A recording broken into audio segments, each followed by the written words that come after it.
Hello my beautiful book besties, welcome. If you're new here, my name is Liv and today's video is very exciting. We have a lot of brand new releases to talk about, so go ahead and grab yourselves a cup of coffee and let's get cozy.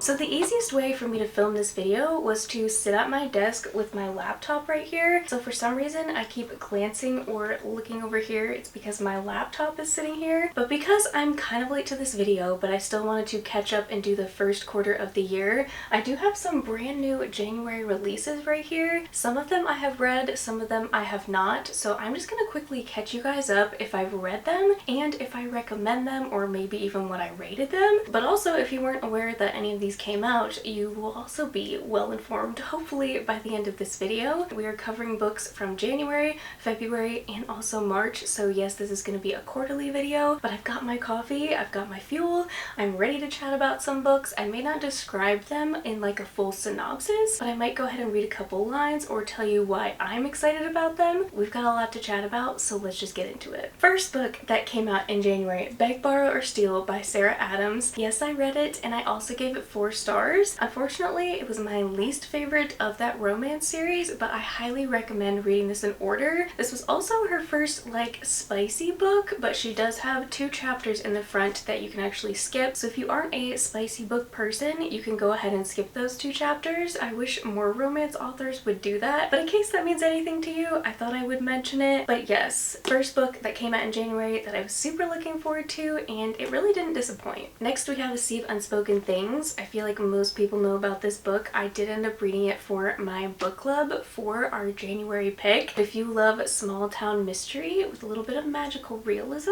I definitely recommend Adrienne. We also have A Language of Dragons, which I think is a debut, but I was so excited when I heard this is going to be a fairy loot because this is absolutely stunning. Not only that, but this is actually set in 1920, which I've been craving some type of historical fantasy since Divine Rivals, ever since I read What the River Knows, and I've heard that this is absolutely phenomenal. Who doesn't love an academic setting with dragons? Like, this is just going to be amazing. And then we have Beautiful Ugly by Feeney, which I absolutely loved. I had no idea what was happening the entire time. I wasn't sure what was real or what was not real, and I feel like this was just Feeney in her truest form, and I really enjoyed this one, so I would definitely recommend it. We also have a brand new Grady Hendrix book, which I went to his book signing recently, and he gave this entire historical presentation on witches in history, and it kind of blew my mind. And he's such a down-to-earth, funny guy, and I'm really excited to get into this one. I'm hearing mixed things. I am a little bit skeptical about this one because I've heard it's not really paranormal or scary,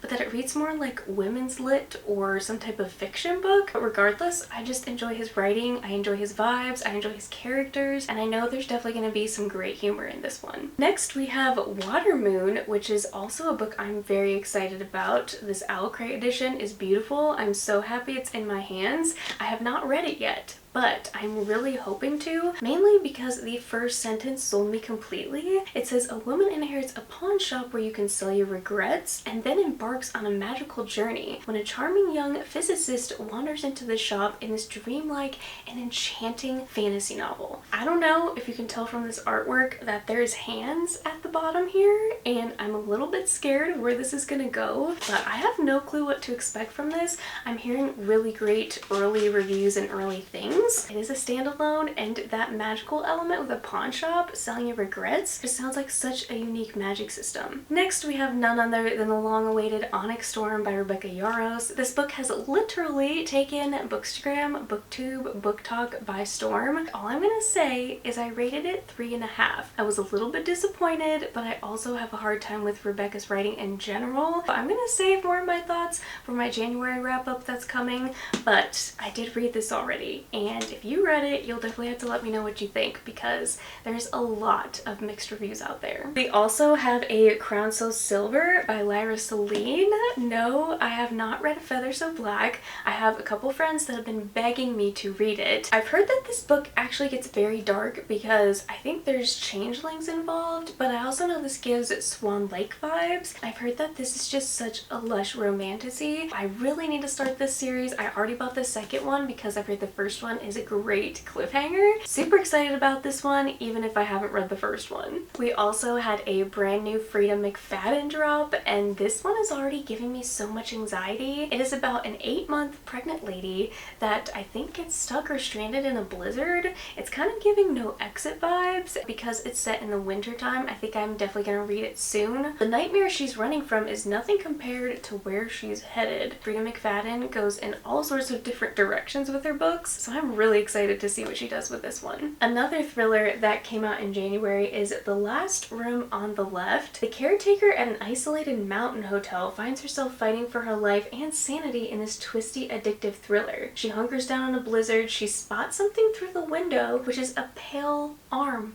peeking out from the snow. That is so creepy. I don't even know what to say about that. So she ends up trapped in the mountains with a dead frozen body, and I really don't know what to make of the rest of that. I've heard this is more of like a psychological thriller. I haven't read like a super amazing psychological thriller in quite some time. This takes place in the snow, it's psychological, and I feel like there's just gonna be a lot of elements of this one that I really enjoy. Next, we have the cutest book ever. I don't think I've been more excited for a book. Now, I don't think this book is actually traditionally published yet, but I do believe it's on Kindle Unlimited. It's called The Baby Dragon Cafe. And guess what? This is actually going to be a series. It is supposed to be like Pumpkin Spice Cafe and also Legends and Lattes. This is about a girl named Sapphira who essentially opens a cafe that has baby dragons, but she keeps running into problems because obviously they are burning things down. I know there's also a little bit of romance sprinkled throughout the book because it says we have a gardener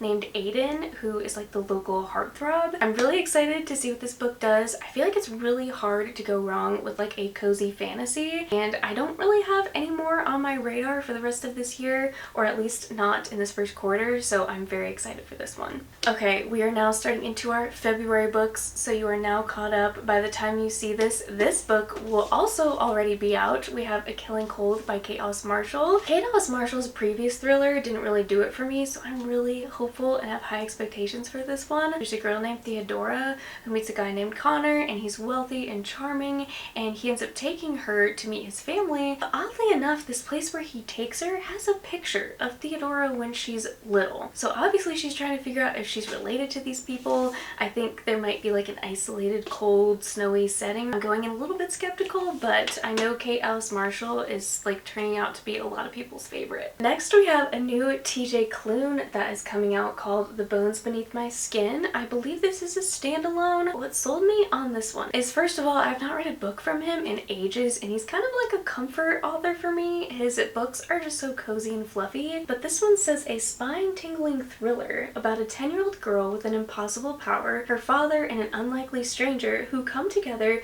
to confront the dangerous forces that want her at all costs. A strange story of family, love, comets, and bacon. It's also perfect for Stranger Things fans, which includes me, so I probably will be checking this one out. I do have an arc on my Kindle. I love this cover. I love the thought of, again, found family. TJ Klune is just a master with writing humanity and people and character development, so I feel like this one's going to be really good. Next, we have a very long-awaited book from an author that I have not read from since I like started my whole booktube career, and that is Under the Stars by Libba Bray. I never finished her Diviner series, but I read the first one. It absolutely blew me away, so I was so excited that it's actually taken her this long to come out with a book, because I'm hoping that means it's actually going to be really good. I think this is supposed to be kind of historical. There's 3 different timelines here, but it says, it was said that if you write to the bridegroom's oak, the love of your life will answer back. Now the tree is giving up its secrets at last.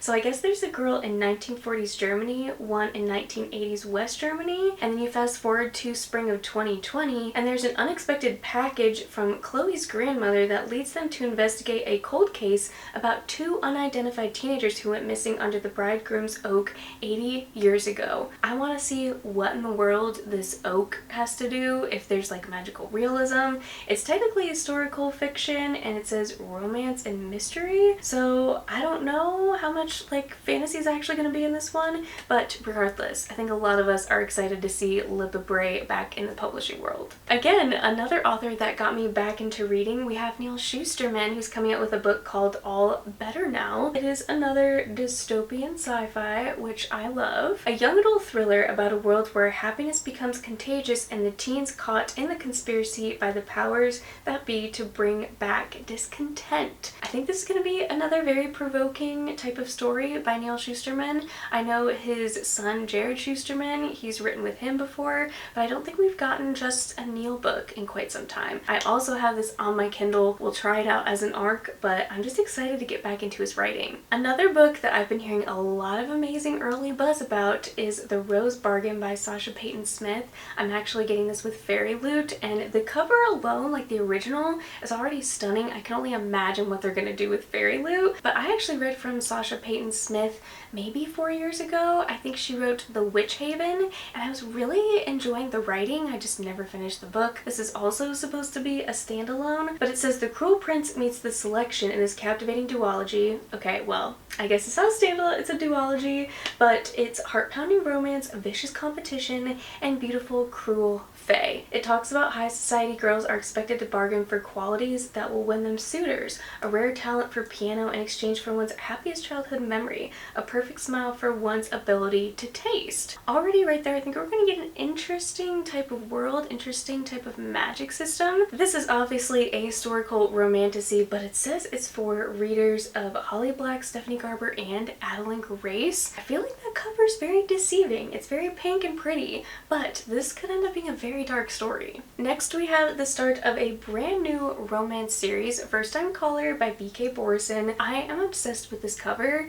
This might actually be one of my favorite covers that I've seen released this year so far. It's about a hopeless romantic that meets a jaded radio host in this Sleepless in Seattle inspired love story. I think that's going to strike a chord with a lot of us, and immediately I want to read this. I've tried reading B.K. Borison before, didn't really like it, but this might actually change my mind. Aiden Valentine, we love that, has a secret. He's fallen out of love with love, and as the host of Baltimore's Romance Hotline, that's a bit of a problem. When a young girl calls into the station asking for dating advice for her mom, the interview goes viral, thrusting Aiden and Heartstrings into the limelight. This comes out super soon, I think maybe even next week, and I cannot wait to get my hands on it. Switching gears a little bit, we have a book that I have never seen anyone else talk about. I've never heard of this author. It's called The Spirit Collection of Thorn Hall by J. Ann Thomas.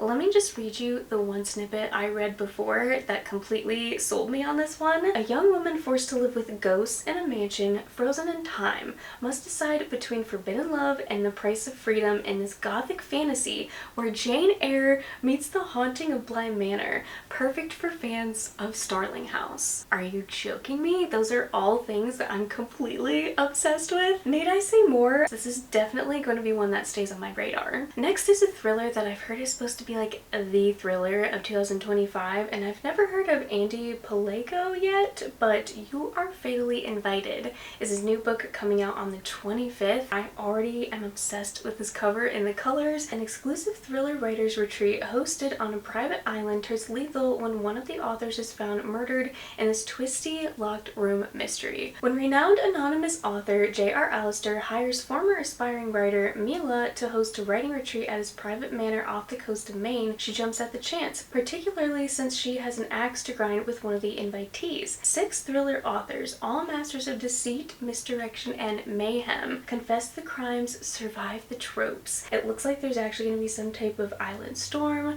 There's a killer on the loose that they have to outsmart. I might even save this one for summertime because it's set on an island. I'm hoping people are right on this one, but it's getting a lot of great early buzz. Next, we have another historical fiction fantasy by Emilia Hart called The Sirens. I actually read Wayward. I really did not like it, but because this one obviously looks like there's going to be mermaids, like I have to give it a try. A story of sisters separated by hundreds of years but bound together in more ways than they can imagine. So we have a 2019 timeline, and then we also have an 1800 timeline. This looks like another book about the power of sisterhood and the indefinable magic of the sea. Another thing that I did love about about her writing is she had those different viewpoints and timelines, and the way she seamlessly weaved together the sisters in Wayward was really well done, so I'm hoping maybe this will be the book for me. Then we have none other than Rebel Witch by Kristen Cicerelli. I have been dying to read this one, so please tell me why I have not started the arc on my Kindle, and I've had it for probably 4 or 5 months now. I don't know what my problem is, but I guess I'm just scared that I'm gonna read it and then not have anyone else to talk to about it. And I also really just want to tab the physical book because I tabbed the first one, but if you guys know where the end of the first one left off, I think you'll understand why so many of us are eager to get into this one. If you like a romance where there's a witch and a witch hunter, you also have balls, so we have some Regency vibes and almost kind of Bridgerton, but make it dark with witches. Like, that's probably gonna be your jam. I know I love that, and I really enjoyed the first one. So I'm gonna have to dive into this one very, very soon. Then we have another anticipated thriller of mine. I personally don't have a ton of experience with Lisa Unger. I read The Confessions of the 745, I think it's called, but she's coming out with a brand new thriller called Close Your Eyes and Count to 10, and this apparently is an extreme game of hide and seek, and it turns deadly. That's seriously all I need to know. I've never read anything like that before, and I think she's gonna bring something really unique to the table. Charismatic daredevil and extreme adventurer Maverick Dillon invites you to the ultimate game of hide and seek, but as the players gather on Falco Island, the event quickly spirals into a chilling test of survival. A storm rages as a deadly threat stalks the contestants, turning the challenge into something far more sinister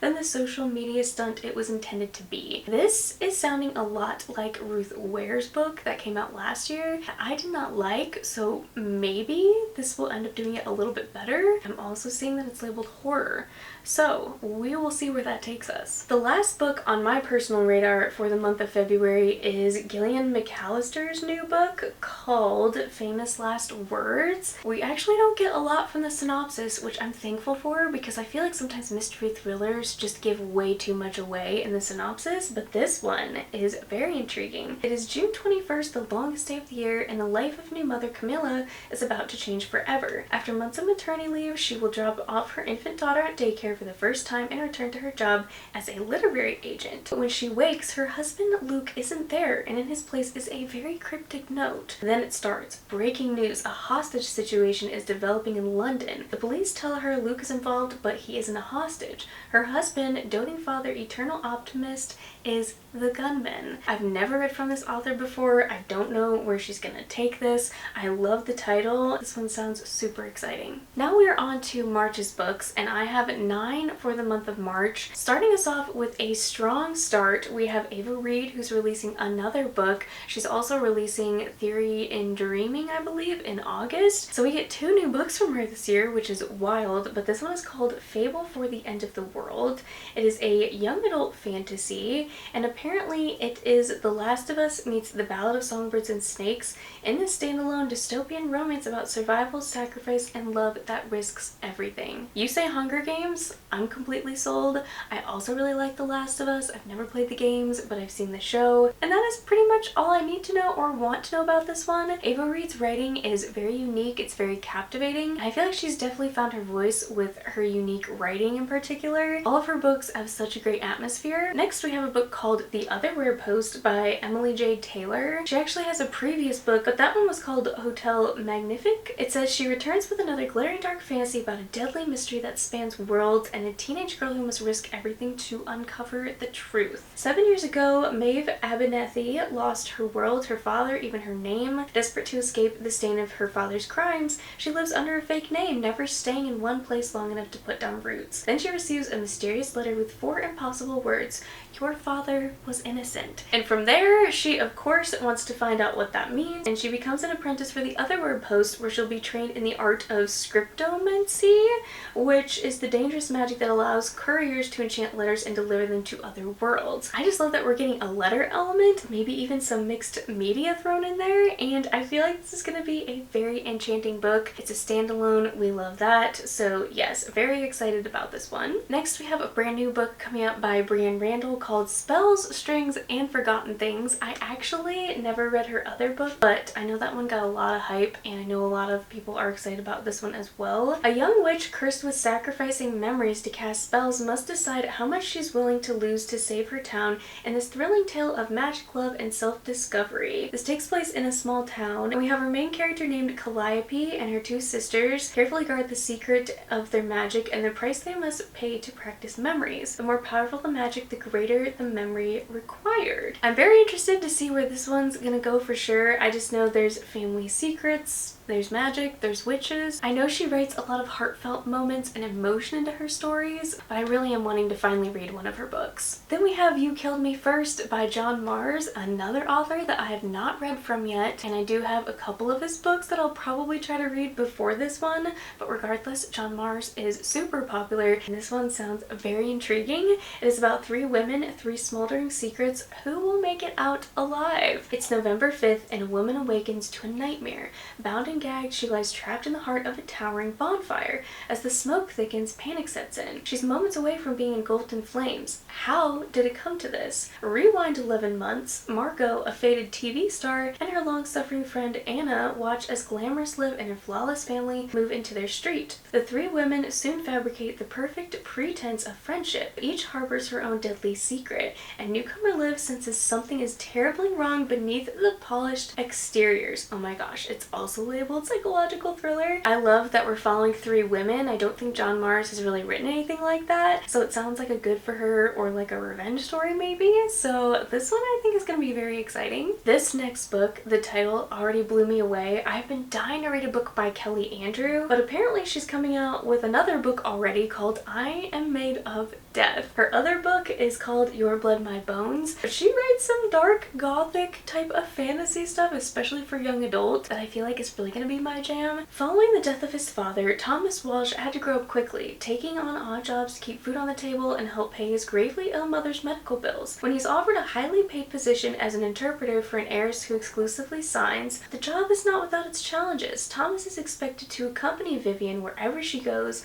but from the start she seems determined to shake him. To make matters worse, her parents keep her on an extremely short leash. She is, most importantly, not to be out after dark. That sounds like a crazy time, and we also have romance involved. So this also says it's going to be the most electrifying dark romance of the decade. I feel like this one could be so incredible. Very unexpected, but I also feel like this author is very underrated. And now the time has come to talk about my most anticipated release of the entirety of 2025. The Sunrise on the Reaping by Suzanne Collins. You guys, it is not going to get any better than this. It is not going to get any better than Hey Mitch's story. Are you kidding me? Like, this is going to make my entire year. Nothing else matters. If I only read this one book this year, I would be completely satisfied. Like, I am just so shook that she's still writing books, that she's so under the radar, and she just drops a bomb. Not only do we get this book, but we're also getting the movie